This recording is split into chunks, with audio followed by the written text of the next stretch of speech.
또 걱정, 내일도 걱정이십니까? 여러분의 걱정을 덜어드립니다. 정영진 최욱의 걱정 말아요 서울. 네, 오늘따라 최욱 씨 목소리가 더 힘찬 것 같습니다. 아우, 힘차게 오늘 달려가 보겠습니다. 네. 근데 저희 걱정 말아요 서울이 약간 좀 변동이 있었죠? 그렇습니다. 저희가 좀 더 여러분에게 네. 제대로 좀 다가서기 위해서 매주 수요일에 찾아뵙기로 했습니다. 네. 불금쇼랑 겹치지 않기 위해서 이런 전략을 택했다는 얘기도 있던데. 최우선 순위는 불금쇼입니다. 아니, 농담이에요. 네. 하여튼 저희가 이제 4월부터는 매주 수요일에 여러분 찾아뵌다는 말씀 다시 한번 좀 말씀드리도록 하고요. 네, 지난 주제가 좀 불편했던 분들도 간혹 계셨던 것 같은데. 댓글을 보니까 좀 치열한. 네. 어찌됐든 중요한 것은요. 네. 여러분의 소중한 목소리를 저희가 귀담아 듣는다는 겁니다. 앞으로도 계속해서 글을 좀 올려주시면 고맙겠습니다. 귀담아 듣는 분을 저희가 전담으로 뽑았죠? 네. 그래서 늘 답변을 저희가 드리고 있습니다. 그분이 또 한쪽 귀가 열려 있어서 한 귀로 듣고 한 귀로 흘립니다. 네. 네. 하여튼 다양한 의견들 언제든지 저희한테 보내주시면 저희가 또 소중하게 담도록 하겠습니다. 네, 행정 관련된 문제는요. 네. 바로 한라인. 박원순 시장에게 올라가고 있거든요. 네네네. 그렇기 때문에 적극적으로 활용을 해주시면 더 좋을 것 같네요. 좋은 아이디어들도 많이 보내주시고요. 자, 오늘 저희가 얘기할 주제가 우리 생활과도 너무나 밀접한 관계가 있는 바로 이 전기 얘기입니다. 최욱 씨는 전기 요금 한 달에 얼마씩 나와요? 그런 건 잘 모릅니다. 큰 일을 하는 사람은 이런 거 신경 쓰지 않습니다. 그런 본인이 전기 얼마 쓰는지를 좀 알고 전기를 아껴 써야 될 거 아닙니까? 저는 아껴 쓰죠. 얼마 나온지도 모르는데 뭘 아껴? 그러니까 그만큼 미비한 액수예요. 굉장히 아낍니다. 대한민국은 전기 부족 국가예요. 대한민국이요? 네. 물 부족이었나? 언제부터 전기 부족 국가가 됐어? 그래요? 물이었나? 네. 다 부족하다 그러니까. 근데 이게 서울은 정말 전기를 많이 쓸 거 아니에요. 인구도 많고 그렇죠. 건물도 많고 하다 보니까. 근데 이 서울이 1년에 쓰는 전기가 원전 6대가 생산하는 전기의 양이라고 합니다. 다 줄여야 됩니다. 그래요? 예. 왜냐하면 이 핵발전소 이 굉장히 위험한 거거든요. 그렇지 않습니까? 체르노빌부터 해가지고. 아주 많이 아시네. 판도라라는 영화도 나오지 않았습니까? 봤어요? 그럼요. 저는 이 사회적인 문제에 대해서 저는 하나도 놓치는. 안 봤죠. 네. 최욱 씨. 죄송합니다. 왜 이렇게 거짓말 하려고 그래. 네. 오늘 제가 사실 좀 늦게 와갖고 뭔가 좀 열심히 하는 모습을. 네. 하여튼 원자력 발전소가 물론 이제 위험성은 있지만 또 나름 경제적인 측면에서는 다른 어떤 발전소보다 또 위에 있다. 그렇지 않습니다. 안 그래? 처리 비용까지 다 합치면 이 핵발전소가 결코 경제적이지 못한 거예요. 근데 왜 세워 그렇게? 그러니까 그거에 대해서 우리가 사회적으로 논의를 해야 되고 잘못된 거예요. 눈 가리고 아웅입니다. 특히나 우리 부모님 울산에 계십니다. 그럼 원전 혜택 좀 보시겠네요. 혜택이 아니죠. 거기로부터의 위험을 안고 살아가고 있어요. 우리 집 아파트가 떨어졌어요. 땅값이. 그래요? 예, 그 지진 몇 분 나더니 그 위험하다고 해가지고. 되는 일이 잘 없는 없어. 보다. 예, 알겠습니다. 그래서 저는 이 문제가 결코 남의 이야기처럼 들리지가 않습니다. 그렇습니다. 근데 이제 우리가 원전 된다 안 된다 경제성 이런 얘기를 해봐야 사실 신뢰성이 좀 없고 그래서 이 관련 전문가분을 좀 모시고 이 얘기를 좀 들어봐야 될 것 같습니다. 오늘 모실 분 누굽니까? 오늘 정말 저명한 분을 또 모셨습니다. 이쪽 분야에서는 가장 유능하고 유명하시고 그래요? 예, 권위자이십니다. 네. 기후변화행동연구소 안병옥 소장님 환영합니다. 반갑습니다. 예, 안녕하세요. 네. 기후변화행동연구소. 네, 기후가 이제 굉장히 온난화로 가고 있기 때문에 옷을 좀 한꺼풀 벗고 이런 행동을 하는 건가요? 네, 죄송합니다. 네, 어떤 행동을 연구하시는지 궁금하네요. 예. 네. 기후변화는 지금 빈곤 문제와 함께 우리 인류가 풀어야 될 최대의 과제라고 그러잖아요. 그래서 국민들도 노력해야 되고 정부도 노력해야 되고 또 서울시와 같은 도시가 노력을 해야 되는데 각자가 어떤 노력을 해야 되는지에 대해서 연구하고 그 연구 결과를 시민들과 함께 이제 공유하는 그런 일을 하는 연구소죠. 기후가요. 정말 그렇게 우리 인류 때문에 많이 바뀌고 있습니까? 그럼요. 우리가 보통 이제 전 세계 평균 기온이 어느 정도 바뀌었는가 이렇게 얘기를 하는데 보통 이제 비교 기준을 산업혁명 이전과 비교를 합니다. 네. 그런데 지금 지구 평균 기온은 0.9도씨 정도 올라간 것으로 얘기를 하고 있죠. 0.9도씨. 예. 산업혁명 이후에.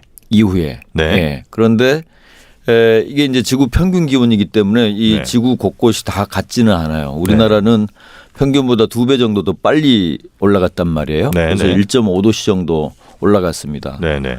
그런데 이제 과학자들은 2도씨를 넘기게 되면은 네. 이 지구 온난화는 우리 인간의 힘으로는 막을 수 없는 정도로 가기 때문에 네. 2도씨는 반드시 막아야 된다 이렇게 얘기를 하고 있는 거죠. 저는 이제 잘 뭐 모르는데 그게 그러니까 지구가 자연적으로 예를 들면 뭐 소빙하기, 간빙기 뭐 이렇게 쭉 바뀌면서 이 생기게 되는 그 온도 변화 수준을 벗어나지 않는다는 얘기를 하는 사람들도 있잖아요. 예. 그 소비강을 기도하시는 거 보면 굉장히 기후 변화 문제 관심이 많으시죠. 저는 기후 하나만 생각하고 삽니다.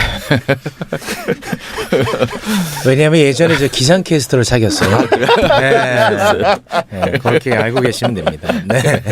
그 말씀하신 대로 네. 그 지구의 기온은 네. 자연적인 요인에 의해서도 계속 변동을 해왔어요. 그러니까 산업혁명 이후에 0.9도면 너무 낮은 거 아니에요? 그러니까 뭐 변화의 수준이 굉장히 미미한 것 같은데 저희가 느낄 때는. 그렇지 않습니다. 지금 이제 우리가 이제 간빙기에 살고 있잖아요. 네네. 그러니까 11,000년 전에 빙하기가 끝나고 네네네. 지금 간빙기에 살고 있는데 지금 이제 간빙기에 살고 있기 때문에 지구가 자연적인 요인에 의해서 기온이 올라가는 거. 네. 그다음에 인위적으로 우리가 이제 화석연료를 네네네. 많이 사용하기 때문에 올라가는 거 이런 걸 다 분석해 볼 수가 있어요. 근데 네. 과학자들의 얘기에 의하면 자연적인 요인에 의해서 올라가는 것은 한 20% 정도 영향을 미치고 있는 것이고 나머지 80%는 우리가 에너지를 잘못 써서 네. 지금 기온이 올라가는 것이란 말이에요. 근데 0.9도씨 올라간 거 별거 아니라고 하는데요. 네. 아마 사람의 몸을 한번 생각해 보시죠. 사람 그 평균 체온이 있잖아요. 네네네. 그 평균 체온에서 1도씨 정도 올라간 상태에서 뭐 1년 뭐 몇 년간 계속 지속되면 사람이 버틸 수가 없어요. 그것과 똑같습니다. 그 네네네. 1도시라고 해서 우리가 과소평가는 안 됩니다. 알겠습니다. 하여튼 뭐 이 기후 문제는 이게 이제 우리 서울시만의 문제는 아니고 이제 전 지구적인 그렇죠. 문제이기 때문에 그 중에서 특히 이제 에너지 많이 쓰는 우리 서울시 같은 경우가 더 적극적으로 좀 해야 될 일들이 많긴 하겠네요. 그렇습니다. 네. 예. 그럼 서울은 전력을 얼마나 씁니까, 전기를? 처음에 말씀하신 대로 네. 서울은 이제 그 인구가 많기 때문에 아무래도 많이 쓰죠. 그런데 이제 전국 우리 이제 전력 소비량 대비 어느 정도 쓰는가 이렇게 보면은 네. 몇 년 전까지만 해도 한 10% 정도 썼는데 점점 줄고 있어요. 인구에 비해서는 적게 쓰고 있는 지역이다. 이렇게 또 볼 수도 있는 측면이 그리고 있습니다. 그래프 보니까 발전량에 비해서 서울이 소비량이 굉장히 많은데 이거 아주 못됐네요. 네. 쓰는 만큼 발전을 해야 되는데 야 아주 이거는 나는 별로인 것 같아요. 정확한 말씀이에요. 그러니까 우리가 이제 서울의 문제점은 뭐냐면 네. 쓰는 양에 비해서 자체적으로 생산하는 양이 너무 적다는 거예요. 지금 뭐 한 5% 정도 이제 과거에 한 4%였다가 지금 우리 서울시가 원전 하나 줄이기를 통해서 네. 5% 이상으로 간신히 끌어올렸습니다. 그런데 5%도 적은 거죠. 만약에 그 2011년에 있었던 그 대규모 정전 사태가 서울에서 발생한다. 그러면은 네. 외부에서 그 공급되는 전기가 다 끊길 거 아니에요. 그러면은 5%만 이 서울에서 공급한다. 그러면 도시가 다 마비되는 거죠. 그러니까 만일의 경우를 대비해서 우리가 전력 자급률을 높여야 되는 것이고 서울의 전력 자급률이요? 그렇죠. 그러면 그러니까 자체적으로 생산을 많이 해야 되는 거예요. 발전소를 세워야 된다는 얘기잖아요. 발전소 과거 개념으로 보면 큰 규모의 발전소를 세워야 되지만 네.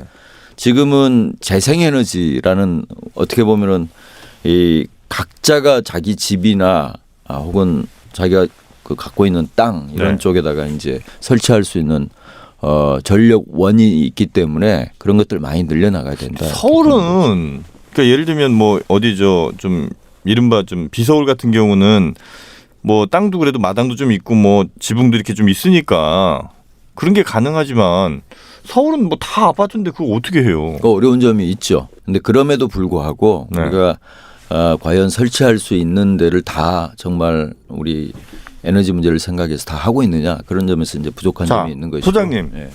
소장님 집에 있습니까? 저희 집은 없어요. 거봐요. 소장님도 없잖아. 저희 집은 왜 없냐면은 설치하고 싶은데 힘들다니까 이게. 아니 그게 아니 정말 힘든데 네. 왜 힘드냐면은 설치하고 싶잖아요. 네. 설치하려면은 저 같은 사람은 집주인 동의를 얻어야 돼요. 아 지금 어디 아파트? 저는 이제 일반 주택인데 주택이시고. 예, 뭐 새 들어 사는 사람이기 때문에 네. 주인 동의 없이 할 수가 없죠. 그러네요. 네. 근데 이제 서울 같은 지역을 위해서요. 네. 그 고층 건물 있지 않습니까? 그 유리로 돼 있잖아요. 그 유리를 통해서 또 이렇게 에너지를 발전하는 기술을 좀 만들고 있습니다. 맞아요. 네. 네, 잘 아시네요. 아유, 좀 잘 알죠. 네. 요즘은 예. 그냥 앉아 있는 거 아닙니다. 예. 네. 태양광도 이제는 기술이 발전해서 신문지처럼 구겨지는 형태의 태양광 패널도 만들어지고 지금 말씀하신 것처럼 뭐 유리창에다가 이렇게 그 붙여서 네. 이런 그러니까 것들 유리처럼 어느 정도 투명성 있으면서도 네. 태양광을 그렇죠. 그런 게 또 있군요. 유리만이 아니라 최근에는 물론 이제 아직까지 이제 굉장히 비싸기 때문에 우리가 쓰고 있지는 않지만은 이런 벽지 같은데도 태양광 그 시설을 이렇게 네. 해서 빛만 들어오면은 전기를 만들어낼 수 있는 그런 그 초기 기술은 확보가 돼 있어요. 그런 어떤 신재생 에너지에 대해서 우리가 관심을 많이 가져야 됩니다. 박원순 시장이 그런 쪽으로 굉장히 관심을 많이 갖고 계세요. 아 지금 이제 그 타이밍입니까 또? 서울시장 타이밍 좀 예고 좀 해주고. 너무 안 나왔어 지금 이 시간은 계속 흘러가는데. 아니 근데 이 신재생 에너지에 대한 이거 찬반 양론도 좀 있더라고요. 그러니까 예를 들면 그런 신재생 에너지를 생산하기 위해서 들어가는 그러니까 어쨌든 그것도 또 환경 파괴를 하면서 뭐 예를 들면 그 패널을 생산하는데 또 환경을 파괴해야 되고 또 그 생산된 에너지 효율 자체가 너무 낮다 보니까 실질적으로는 뭐 화력발전소나 이런 것보다도 오히려 더 환경을 결과적으로는 파괴한다는 이런 얘기들도 없지 않아 좀 있더라고요. 일부는 맞는 얘기인데 너무 네. 과장됐어요. 아, 그래요? 이 사실은 사람도 무결점 인간은 없듯이 네. 어떤 에너지원이든 불가피하게 뭐 원료를 써야 된다거나 하는 과정에서 이제 환경에 주는 부담이 있죠.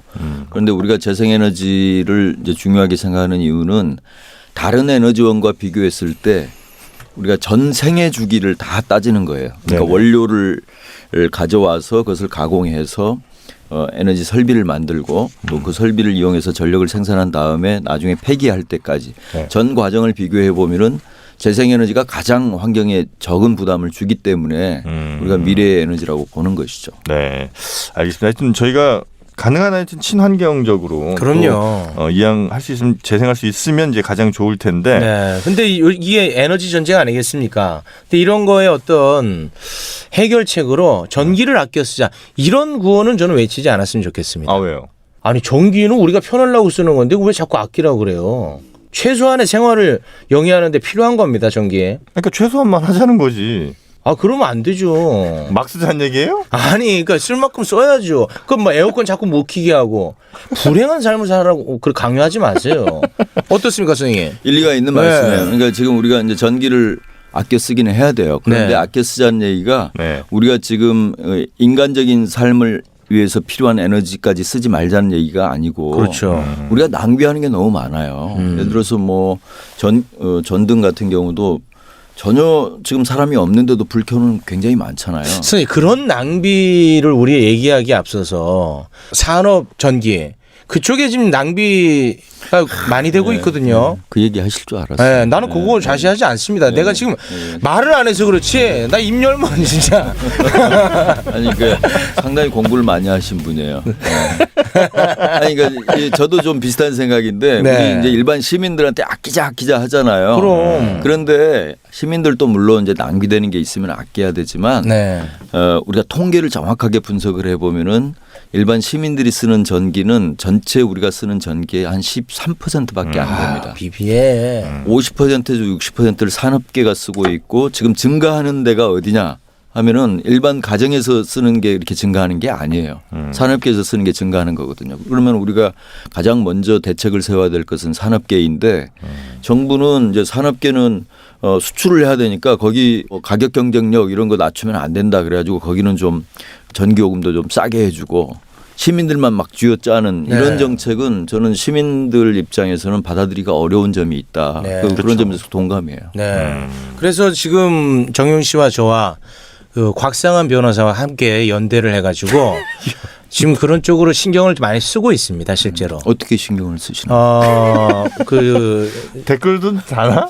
댓글 정도 다나? 네, 그 전기요금에 대해서 지금 누진제라든지 이런 부분에서 우리가 지금 행동하고 있거든요. 아무튼 가만 안 있습니다. 네. 각오하세요, 다들. 네. 그 전기 뭐 그 예를 들면 일반용, 가정용, 뭐 산업용 등등 혹은 뭐 농업용 등등 해서 그 문제도 사실은 우리가 다루긴 해야 되는데 오늘은 또 원전 이야기를 그렇죠. 좀 더 중점적으로 해야 되니까 네. 우리가 생산하는 그 전기들 종류 중에 그러니까 원자력 비율이랑 뭐 예를 들면 화력 발전 그리고 뭐 수력 발전 이거 비율은 어느 정도 됩니까? 지금 2014년 말 통계가 나와 있는데요. 네. 그 기준으로 보면은 우리가 쓰는 전기의 30% 정도를 원자력에서 이제 30%? 얻고 있습니다. 와. 예. 제일 많은 것은 여전히 석탄이에요. 석탄이 한 38% 정도 되고 네네네네.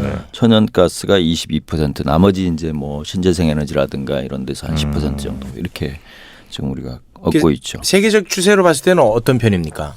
세계적인 추세로 보면은 원자력은 굉장히 미미해요. 우리가 이제 우리나라 생각만 하면은 원자력이 굉장히 큰 역할을 하고 있는 것처럼 생각을 네네네. 하지만 전 세계적으로 보면은 지금 전기 그 전력 생산에서 원자력이 담당하는 것은 한 11% 정도밖에 안 됩니다. 전 세계로 보면요. 예, 예. 그리고 이 전력을 보면은 또 11%인데 에너지 전체로 보면 네. 그러니까 전력 말고도 에너지를 쓰는 게 있잖아요. 우리가 자동차를 타려면 네네네네. 그런 에너지까지 다 했을 때는 뭐 원자력은 2% 미만입니다. 그래서 그냥 이 일각에서는 이 이름 자체를 원자력 발전소라는 이름 자체를 바꿔야 된다. 핵발전소로. 그런 의견들이 있는 걸 제가 또 알고 있거든요. 정말 많이 아시네요. 알고 있다는 것만 표명하면 됩니다. 저는 뭐 더 이상 뭐 얘기할 필요 없습니다. 네. 맞아요. 네. 영어로 하면 뉴클리어 에너지거든요. 네. 뉴클리어 에너지는 핵 에너지가 맞아요. 근데 이제 이 핵이라는 느낌이 부정적인 맞아. 느낌이 많다고 해서 눈 가리는 이 것이 핵산업계에서 주로 원자력 이렇게 이제 이름을 바꿔서 많이 써왔기 때문에 원자력의 문제점을 지적하는 분들은 핵에너지라고 써야 된다. 핵발전소라고 써야 된다. 그렇게 말씀드립니다. 그러니까 이름을 원자력으로 바꾸면서 사람들이 갖고 있는 어떤 부정적인 공포심 뭐 이런 것들을 좀 이렇게 완화를 시킨다는 거죠. 그렇죠. 그렇죠. 네. 뭐 우주소년 아톰 같은 경우도 아톰이잖아요. 네. 그게 원자력이라는 뜻이에요. 네. 그러니까 상당히 긍정적인 이미지를 갖게 하기 위해서 그동안에 네. 많은 원자력 산업계에서 노력을 해왔는데 그게 이제 원자력이라는 이름으로 돼왔기 때문에 네. 근데 시민들은 좀 원자력 발전이 나쁘다고만 볼 수는 없잖아요. 어떻습니까? 그러니까 나쁘다고 보세요? 아니면 그러니까 불가피한 측면이 있지 않느냐는 거죠. 저는 절대 악의 축으로 그렇습니까? 네. 어떻게 악의 축으로 보는 게 맞습니까? 저는 뭐 그렇게까지 보지는 않고요. 좋아하실 줄 알고 했는데. 아니 뭐 우리가 산업화 과정에서 불가피하게 이제 원자력을 사용하게 됐는데 그동안에 원자력이 했던 역할이 하나도 없다 이렇게 말씀드리기는 어려워요. 우리가 이제 원자력에서 만들어낸 전기를 쓰면서 생활을 해왔고 또 경제를 발전시켜 왔고 또 서울과 같은 도시가 성장을 해왔기 때문에 과거를 완전히 다 부정할 수는 없죠. 근데 이제 지금 와서 생각을 해보면은 원자력이 가지고 있는 위험성이라든가 또 뭐 핵발전소가 가동되고 나오면은 핵 폐기물이 나오는데 그것을 10만 년 이상 안전하게 저장을 해야 되는데 우리가 그런 기술과 이 사회적인 역량을 갖고 있지 않아요. 그래서 그런 위험을 우리 후세대들에게 이제 물려주기가 어렵기 때문에 가능하면은 원자력을 이제 줄여나가면서 재생에너지로 대체를 해야 된다. 이게 이제 전 세계적인 흐름입니다. 우리도 그 흐름으로 가야 되는 것이죠. 프랑스 같은 경우는 원자력 발전이 거의 전력 전체의 한 절반 가까이. 절반이 아닙니다.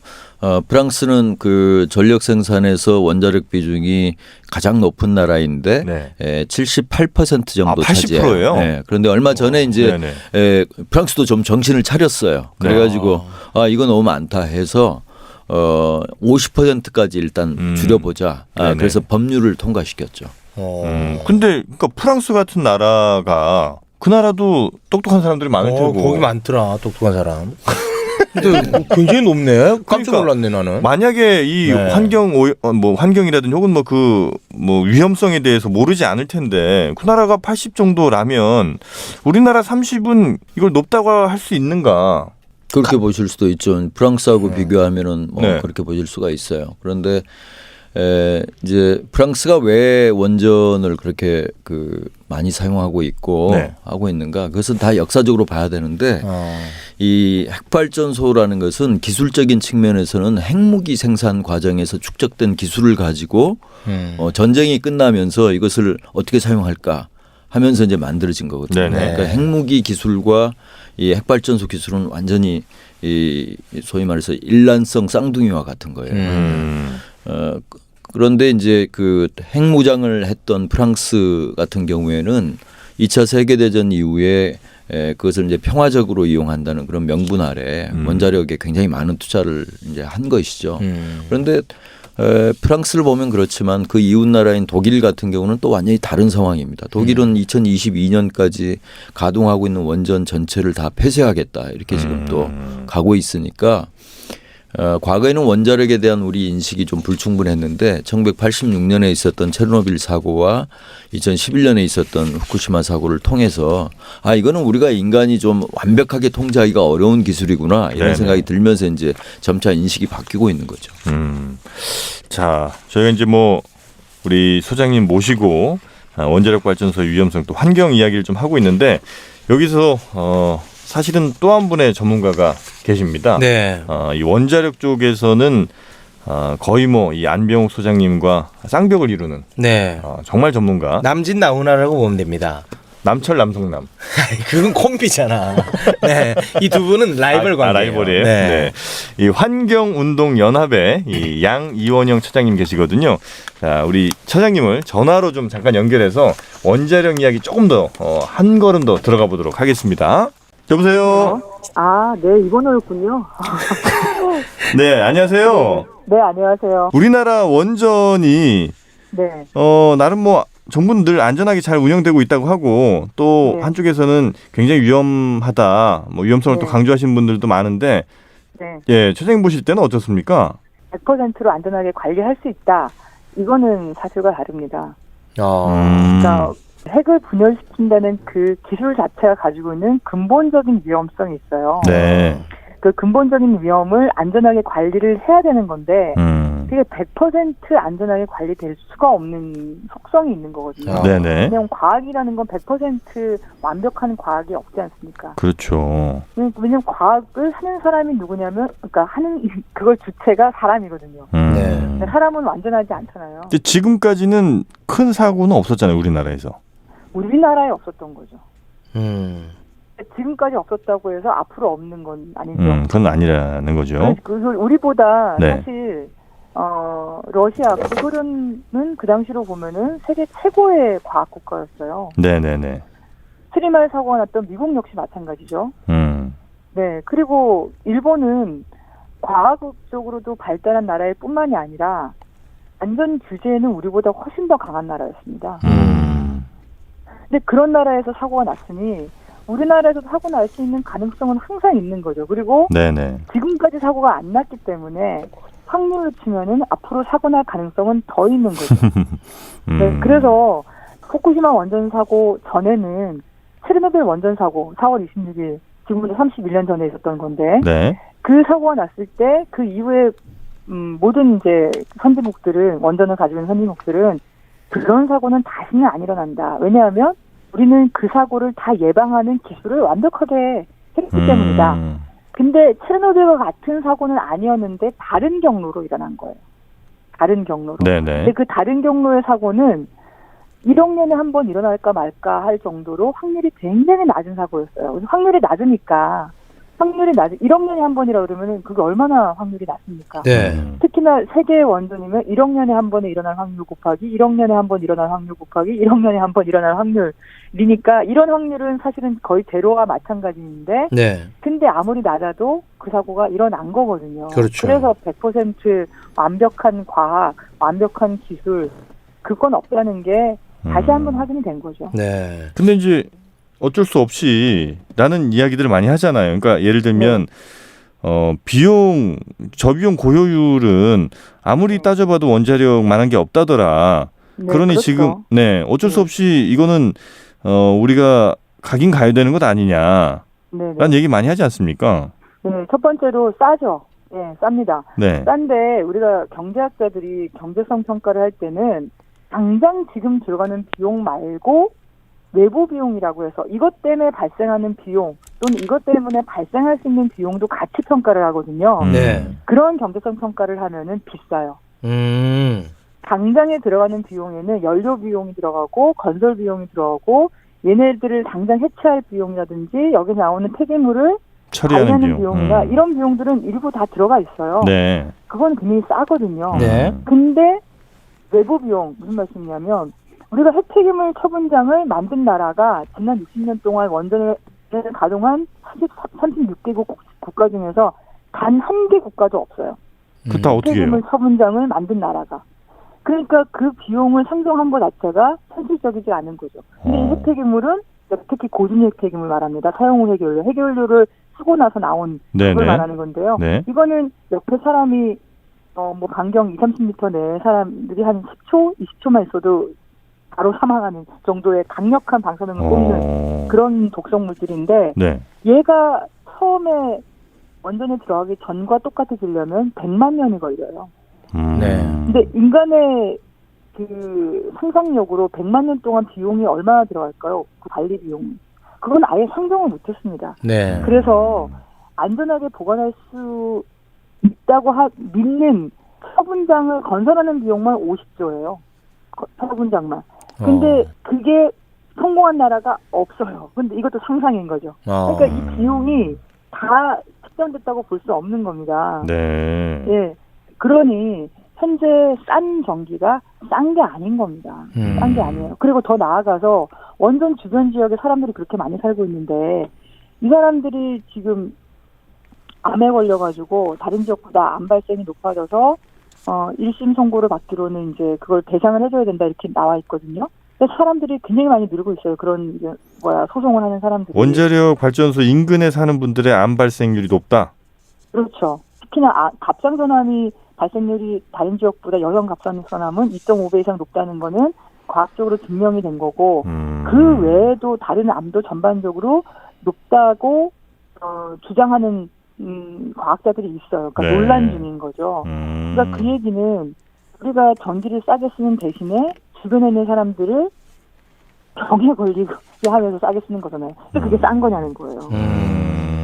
아니, 근데 우리나라는 왜 이렇게 많이 짓는 거예요? 지금도 막 짓는 게 많고 건설 준비 중인 것도 있고 뭐 이렇던데 이 위험성을 모르진 않을 거 아닙니까? 그 합리적으로 네. 또는 과학적으로 상식적으로 봤을 때는 지금 진행되는 게 맞지 않죠. 근데 왜 해요? 시작이 잘못된 것 같은데요. 네. 우리가 전기 소비를 좀 많이 하는 편이에요. 다른 나라에 비해서 1인당. 전기 소비가 좀 많은 편입니다. 근데 우리는 에너지의 96%를 해외에서 다 수입해 오거든요. 네. 그래서 뭐 에너지 소비든 전기 소비든 사실은 좀 아껴 써야 되잖아요. 근데 싼 전기요금을 유지를 하는 거를 정책 목표로 삼았어요. 네. 그러다 보니까 사실 가정용은 그렇게 많이 쓰지는 않는데 공장 같은 데서 전기를 아주 낭비를 하는 겁니다. 예를 들면 햄을 굽는데 햄을 굽잖아요. 네. 그거를 가스로 구워도 되는데 그 가스를 가지고 전기를 만들어서 전기로 햄을 구워요. 왜냐하면 가스보다 전기가 더 싸거든요. 네. 근데 가스가 만들어내는 열에너지 가지고 전기로 얼마나 바뀌냐면 40%밖에 안 바뀌거든요. 60%는 그냥 공중으로 다 날아가요. 그러면 전기는 가스보다 2배 이상 비싸야 되잖아요. 그렇죠? 네네네. 근데 가스보다 전기가 더 싸요. 그러니까 공장에서 가스로 햄을 안 굽고 가스로 전기를 만들어서 전기로 다시 햄을 구워요. 이 중요한 포인트입니다. 그러니까 이거는 얼마든지 전기가 줄일 싸니까. 수 있는 건데 안 줄이고 있는 거네요. 그래서 우리가 1인당 전기 소비가 다른 나라보다 훨씬 네. 많거든요. 그런 오명이 여기서 시작이 된 겁니다. 네. 산업용 전기 요금을 올려야 됩니다.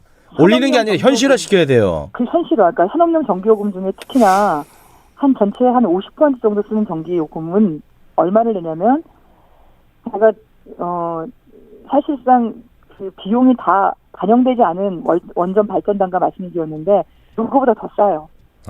원가보다 더 싸다. 그렇죠. 제일 싼 원전 발전 단가보다 더 싸게 야. 그 산업용 전기의 절반 정도를 써요. 그러니까 이건 뭔가 문제가 있는 거죠. 그래요. 네. 그리고 이제 주택용 보고는 전기 요금 많이 내려. 대한민국의 핵발전소가 많은 이유 중에 하나가 또 그 원전 마피아라는 얘기가 있는데 그런 것도 좀 우리가 감안할 필요가 있습니까? 그 마피아 실체는 저는 잘 모르겠지만 모릅니까? 어쨌든 원전 산업을 통해서 이익을 얻는 집단이 분명히 있죠. 네. 예를 들면 원전 하나를 건설하는데 건설 비용이 2조예요. 하나 건설하는데. 우리나라 원전 25개 중에 17개를 현대건설이 건설했죠. 지금 가장 문제가 되고 있는 최근에 건설허가 난 한 곳에 9번째, 10번째 원전은 전 세계도 없거든요. 네. 그것도 주변에 400만 명이 살고 있는데 거기에 그 원전도 지금 삼성물산, 삼성건설이죠. 어떻게 보면. 거기서 지금 하고 있잖아요. 그러니까 대기업의 건설 회사들이 다 관련돼 있어요. 네. 그러니까 얼마나 짭짤한 돈입니까? 한 4, 5년 정도 하면 2조가 들어오는 거예요. 거기도 그러니까 그 이해관계자들이 있는 거죠. 원전을 네네. 가동을 하면 그러니까 건설하면서 드는 나오는 돈, 가동하면서 나오는 돈, 이해관계자들이 분명히 있는 거죠. 그리고 한국수력원자력 주식회사에서는 또 이제 여러 가지 광고를 언론사에 많이 하고 계시죠. 그걸 또 기획기사라고 그래가지고요. 후원, 한수원 이렇게 이름 안 쓰고 그냥 기획기사처럼 돈은 주는데 돈 주는 데는 실천은 밝히지 않고 하나의 기획기사처럼 그런 기사도 나와요. 그러니까 언론이며 뭐 저 연구소며 학계며 하여튼 이 기업들 모두 다 이거에 그냥 어마어마한 그럼요. 이익이 걸려 있다는 그 건데. 이해관계자들이 있는 거죠. 네, 그 네. 이해관계자들이 돈이 네. 어마어마한 겁니다. 그러니까 계속 만드는 거예요. 그래서 네. 자, 원전 어떻게 해야 될지 줄이는 게 정답이겠죠? 아니 지금은 필요하지 않거든요. 아, 그래요? 지금 발전소가 너무 많아요. 너무 많아서 일단은 지금 스탑을 고민이잖아요. 시키고 앞으로는 좀 줄여야 된다. 지금 여러분 뭐 이렇게 포털 사이트 들어가셔갖고 실시간 전력 수급 이거 딱 쳐보세요. 그러면은 우리가 전력 수급 현황이 어떤지 다 나오는데요. 네네. 우리나라 지금 발전소가 원전 한 개가 1기가와트라 그러면 105개가 있어요. 105개. 네. 우리나라가 발전소가 원전 105개 정도 되는 발전소가 있거든요. 근데 우리가 쓰는 전기는 기껏해야 하루 중에 제일 많이 쓴다 해도 70개밖에 안 써요. 그럼 원전 몇 개가 남습니까? 제일 전기를 많이 쓸 때도 35개가 남아요. 지금 25개밖에 없는데 원전은. 그러니까 전기를 제일 많이 쓸 때도 봄 가을에는 원전 30개 40개가 그냥 남는다니까요. 심각하네. 선생님. 아니, 그러니까 이게 사실은 추가로 더 원전을 건설할 필요가 없어요. 그걸 왜 합니까? 선생님 이런 목소리를 좀 더 높여주세요, 선생님. 네네. 저희가 계속 얘기를 하고 있는데 우리나라 정부에서요. 네네. 백서가 있어요. 재생에너지 백서가. 신재생에너지 백서를 2년마다 내거든요. 네. 거기에 작년에 나온 백서에 뭐라고 돼 있냐면 우리나라 태양에너지의 기술적 잠재량이에요. 기술적 잠재량은 보존 잠재량, 가용 잠재량이 아니고요. 현재의 기술 수준으로 기기의 시스템 효율을 다 반영한 기술적 잠재량은 태양만 얼마가 있냐면요. 제가 1기가와트가 원전 한 개라고 말씀드렸죠. 네. 태양만 7,451기가와트가 있어요. 2016년 기술적 잠재량. 근데 이제 태양은 뭐 밤에는 가동을 안 하니까 가동률이 떨어져서 이것저것 다 빼도 지금 당장 쓸 수 있는 태양에너지가 원전 1,000개, 2,000개가 있는. 그럼 시간이 지나면 기술은 더 좋아지겠죠. 네네네. 그러면 이건 더 높아지는 거예요. 알겠습니다. 네, 지금 뭐 시간 관계상 요 정도로 마무리를 좀 짓겠습니다. 네네네. 네, 앞으로 그래서 제가 말씀을 드리고 싶은 게 원전 문제는 네. 이건 기술 문제도 아니고요. 네. 전기요금이나 돈 문제도 아니고요. 네. 이거는 그냥 의지의 문제예요. 네. 그 정책의 문제고 그 결국 정치의 문제고 그 정치는 누가 결정합니까? 유권자가 결정하는 거잖아요. 그럼 누구 지지하면 됩니까? 유권자 여러분들이 원전을 줄이겠다고 하는 후보에게 확실하게 표를 행사를 하시면 네. 그러면 되는 거죠. 그게 누구예요? 그런 사람들은 저희가 질문에서 대답받은 후보자들이 많이 있으니까. 네. 예. 알겠습니다. 유권자들이 하는 역할이 그런 역할을 생각합니다. 네. 아마 이 방송 들으신 많은 유권자분들이 꼭 그 말 새겨 들으실 걸로 믿겠습니다. 자, 우리 선생님 대단히 고맙습니다. 네, 고맙습니다. 네. 네. 원전이 안 좋다는 건 좀 알겠죠?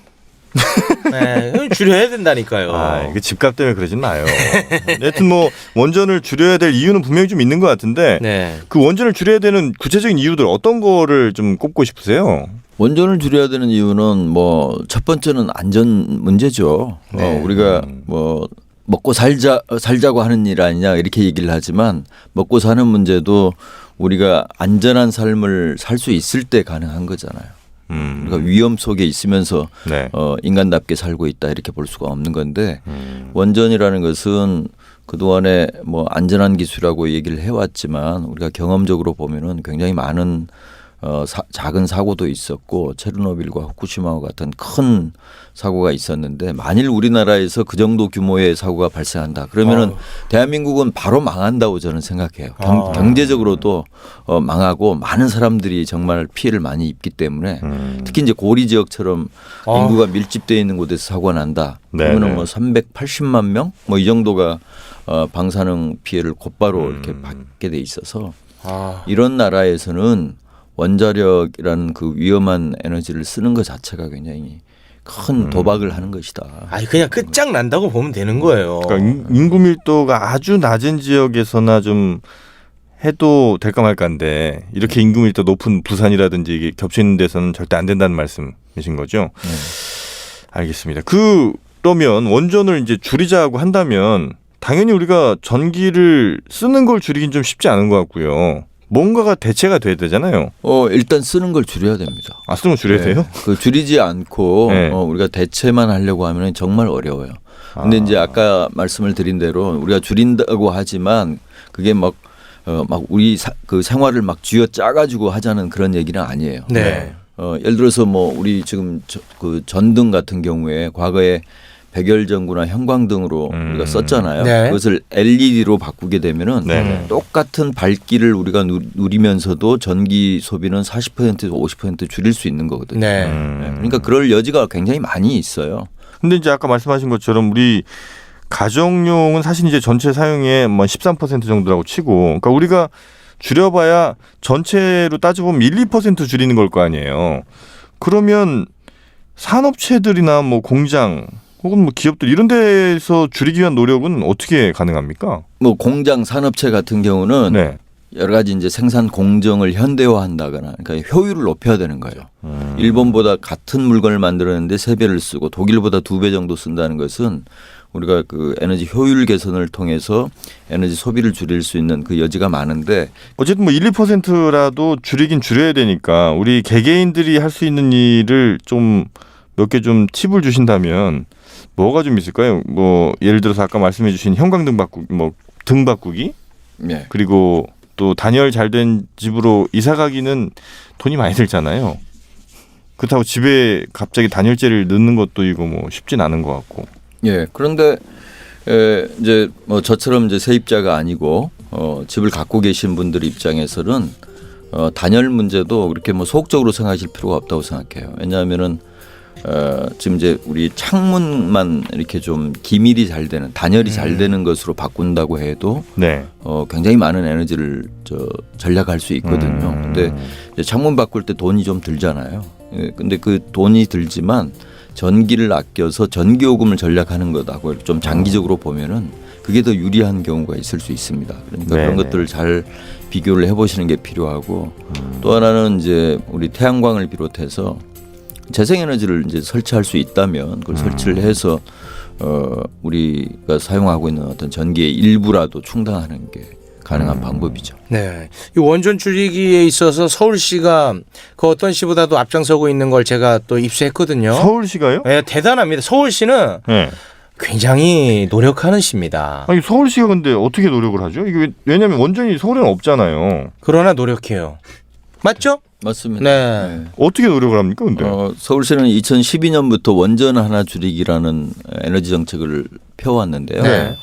원전 하나 줄이기 그러니까 정말 많은 사람들이 아니 서울에 원전도 없는데 무슨 원전을 줄이자는 얘기냐 네. 뭐 이렇게 얘기를 하시는 분들이 있었어요. 그런데 이 얘기는 뭐냐면 원전 하나가 만들어내는 전력만큼을 우리가 재생에너지를 생산하고 또 에너지를 전략하고 또 효율적으로 사용해서 그만큼 줄여보자는 취지의 프로그램이에요. 근데 그게 이제 굉장히 성공적으로 추진이 돼서 지금 뭐 우리나라 다른 지자체에서도 이 서울을 좀 벤치마킹을 네. 하려고 하고 뭐 아시아의 뭐 싱가포르라든가 대만이라든가 이런 도시들에서도 뭐 서울을 배우기 위해서 많이 방문하고 또 인터뷰도 하고 그렇죠. 그 저는 그 독일의 무슨 도시 뭐 이렇게 다큐멘터리 아마 좀 기억을 하는데 거기는 등을 안 켜요. 거의 할머니 할아버지들이 촛불을 쓰더라고. 아유, 저 정도까지 해야 되나? 좀 과도한 것 같은데요. 과도한 게 아니고요. 제가 이런 예를 아마 들어볼게요. 그 미국의 그 스미소니언 박물관이라는 곳이 있는데 거기서 한번 실험을 해봤어요. 그 방 한쪽은 약간 부분 조명, 그러니까 지금 말씀하신 독일처럼 뭐 촛불이라든가 아니면은 그냥 일반 등이라 하더라도 약간 어둡고 그 사람이 앉아 있는 탁자 부분만 조명 들어오게 만들어 놓고 한쪽은 이제 우리처럼 완전히 형광등 비슷하게 해서 환하게 이렇게 밝혀놓은 다음에 양쪽에 잘 모르는 남녀 두 쌍을 소개팅을 시킨 거예요. 아유 좋다. 얘 아주 잘 들은 것 같은데. 네. 어디가 성공했을 것 같아요? 당연하죠. 당연히 그러면 촛불. 그렇죠. 그래서 그 우리가 형광등 다 빼겠습니다 오늘. 아니 그러니까 이제 독일 사람들이 전기를 절약하고자 하는 것도 있지만은 여자 꼬시기 위해서 아니 꼭 그런 얘기가 출산율 높이기 위해서 사람들과 대화하는데 훨씬 더 집중할 수 있다는 그런 이점도 있는 것이죠. 아유 좋습니다. 아주 그 전략 포인트를 잘 세우신 것 같아요. 그 예가 좋습니다. 네. 네, 근데 진짜 이 전력 자립률을 또 높이기 위한 서울시의 노력들이 많이 있죠. 예, 그렇습니다. 지금 이제 목표를 세웠죠. 2020년까지 전력 자립률을 지금 현재 한 5% 정도인데 20% 정도까지. 이게 너무 과도한 거 아닙니까? 굉장히 과감한 목표입니다. 시장님은 할 수 있어요. 시장님 대단하시네. 박원순 시장님. 야, 이거 15%를 올리는 거 쉽지 않을 것 같은데. 예, 쉽지 않은 목표인데 어떻든 그 우리가 이제 연차적으로 목표를 세워서 점검을 해나가고 있는데 쉽지 않은 목표이지만 정말 뭐 우리가 막 노력을 하면은 또 뭐 불가능한 것도 아니다. 여기에 따른 세부적 계획이 뭐가 있습니까? 그럼요. 예, 뭐 일단 아까 제가 말씀드린 대로 이 왕도가 없어요. 그 에너지 소비를 가능한 한 줄이면서 재생에너지를 확충하는 것인데 지금 이제 그 우리 서울시 같은 경우는 뭐 서울 화력이라든가 이 약간의 이제 에너지 설비를 좀 활용할 수 있는 여지가 있어요. 그래서 20%가 뭐 불가능한 것은 아니다. 그래서 가로등 같은 경우도 좀 지금 할로겐도 있고 뭐 그런 것 같은데 이거 LED로 좀 바꾸고 이래야 되는 거 아닙니까? 지금 그 일은 굉장히 서울시가 적극적으로 하고 있죠. 아마도 제가 보기에는 전 세계에 있는 많은 도시들 중에서 그 LED로 바꾸는 그 일 자체는 서울시가 가장 적극적으로 해요. 그래서 공공 부분은 거의 다 바꿨어요. 뭐 지하철 역사 내에 있는 뭐 등이라든가 우리 이제 공공기관 시설 내에 있는 등은 거의 다 바꿨고요. 지금은 이제 가정 쪽에서 이제 바꾸는데 서울시가 뭐 좀 지원을 하는 식으로 해서 그 방향으로 가고 있죠. LED 테마주를 좀 좋은 생각입니다. 좀 늦지 않았을까요? 아닙니다. 들어갔을까요? 특히 2020년까지 전력 자립률을 20% 만든다고 하시니까 일단 한 번 더 서울시장을 하셔야 될까요? 그거는 악담 아닐까요? 다른 더 원대한 꿈이 있을 수도 있는데. 아니 일단 이번은 안 하시니까. 이번 안 하니까. 한번... 그러면 뭐 선거운동까지는 하지 마세요. 그래요? 네네. 그냥 요렇게 열심히 하신다 정도까지만 하시지. 좀 선은 좀 지켜주세요. 알겠습니다. 이제 저희가 이제 여러 가지 얘기를 좀 해봤는데 에너지 절약을 하는 데 있어서 뭐 공무원들에게도 부탁하시고 싶은 말씀이 있으실 것 같고 또 시민들에게도 좀 하시고 싶은 말씀이 많을 것 같습니다. 예, 뭐 우리 이제 서울시 공무원분들께는 지금까지 잘해 오셨다고 생각해요. 저는 사실은 워낙 잘해. 원전화 줄이기 하기 전에는 서울시에 계신 분들하고 같이 일을 해본 적이 없는데 일을 해보니까 서울시 공무원들이 다른 지자체에 비해서 능력도 있는데다가 네. 굉장히 성실해요. 그래서 예, 한번 방향을 잘 잡으면은 네, 굉장히 잘 하신다 이렇게 생각을 해요. 그래서 잘해 오셨지만 이제 조금 더 이제 생각을 하셔야 되는 것은 행정이라는 것은 과거에는 공무원들이 하는 것이라는 생각을 했잖아요. 네. 그런데 점점 바뀌고 있어요. 그 시민들 참여 없이는 아무리 공무원들이 똑똑하고 일을 잘한다고 해도 그 성과가 나지를 않습니다. 그래서 조금 더 시민들이 참여할 수 있는 공간을 열어주고 시민들 역량을 잘 활용해서 이 에너지 정책을 펴나갔으면 좋겠고요. 또 대신에 이제 시민들 같은 경우도 이거는 뭐 공무원들이 할 일이다 이렇게 미뤄두고 우리는 할 일이 없다 이렇게 생각하시면 안 되는 거죠. 이거는 공무원들과 시민들이 함께 해야 되는 것이고 네. 같이 하면은 우리 원전하루주기처럼 좋은 성과를 내서 뭐 국제 다른 도시에서도 굉장히 부러움의 대상이 될 수도 있고 우리가 또 다른 지자체로 벤치마킹 대상이 될 수도 있고 하는 것을 네. 우리가 뭐 입증을 해봤기 때문에 앞으로도 쭉 그렇게 갔으면 좋겠습니다. 네. 밤 12시에 일제 소득 뭐 이런 건 사실은 안 되겠죠?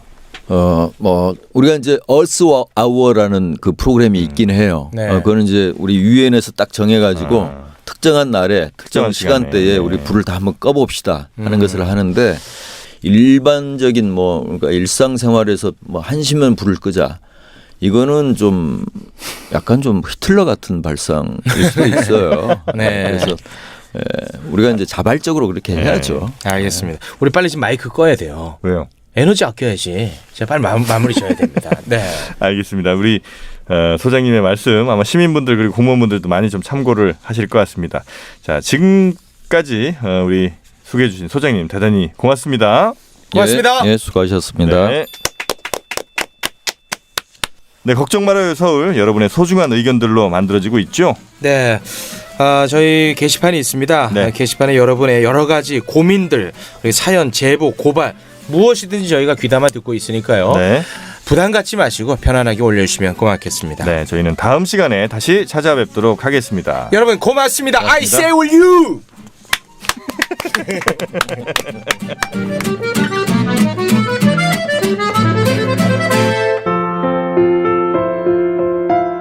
여러분, 오늘 방송 어떠셨어요? 저희 방송에 힘을 실어주고 싶다면 구독하기, 다운로드하기, 후기 남기기, 하트로 여러분의 마음을 표현해주세요. 그 마음에 힘입어 더욱 열심히 만들겠습니다. 다음 방송까지 안녕히 계세요.